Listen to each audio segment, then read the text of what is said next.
how to delete your DraftKings account. So here on the official website, I'm going to show you a step-by-step guide and also how we can do it, the process, a visual process.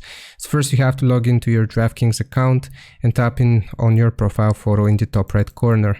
Then we select settings, and from the settings page you will see an option called close account, and complete the closure form and tap on continue.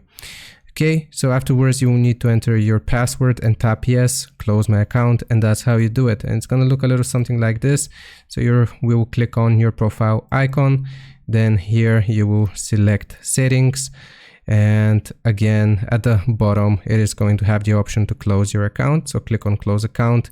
You will choose a reason for closure, which is optional, and here you can read all of the information as to what is going to happen when you close your account. Then you click on continue and you type your password and yes, close my account. That is going to delete your FanDuel account, or sorry, your DraftKings account.